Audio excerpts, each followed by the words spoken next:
बनावट औषधाची तपासणी जागेवरच होणार. अमरावती. राज्यातील बनावट औषधांचे प्रमाण मोठ्या प्रमाणात वाढलेले आहे. त्याची तपासणी अन्न व औषध प्रशासन विभाग नियमित करत आहेत. परंतु तपासणी करत असताना नमुने प्रयोगशाळेमध्ये पाठवावे लागते. त्यामध्ये मोठ्या प्रमाणात वेळ खर्च होतो. त्यामुळे आता काउंटरफिट ड्रग डिटेक्शन डिव्हाइस खरेदी करण्यात येणार आहे.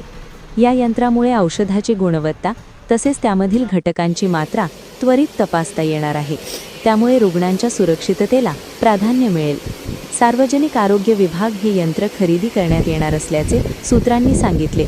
सुरुवातीला ही यंत्रे ठाणे, पुणे, कोल्हापूर, नाशिक, छत्रपती संभाजीनगर, अकोला आणि नागपूर या 8 उपसंचालक कार्यालयाला प्रत्येकी 1 केंद्र देण्यात येणार आहे.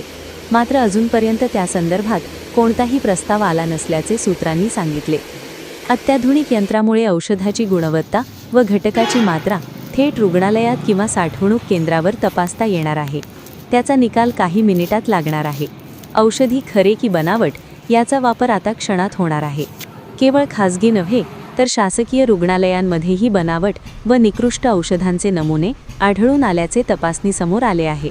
त्यामुळे रुग्णांच्या जीविताला धोका निर्माण झाला होता. अमरावती जिल्ह्यात सन 2022-23 मध्ये 168 नमुने घेण्यात आले होते. त्यापैकी 8 अप्रमाणित होते. सन 2023-24 मध्ये 91 नमुन्यापैकी 9 नमुने अप्रमाणित होते आणि सन 2024-25 या वर्षात 66 नमुने घेण्यात आले होते. त्यापैकी 3 अप्रमाणित होते. मागील काही वर्षात अन्न व औषध प्रशासनाने राबविलेल्या विविध तपासणी मोहिमेत शेकडो औषध नमुने दर्जाहीन व बोगस आढळले. काही औषधांमध्ये आवश्यक घटकांची मात्रा कमी तर काहींमध्ये पूर्णपणे वेगळी रसायने आढळल्याचे अहवालात नमूद आहे. या यंत्रामुळे आता बोगस औषधीला चाप बसणार आहे.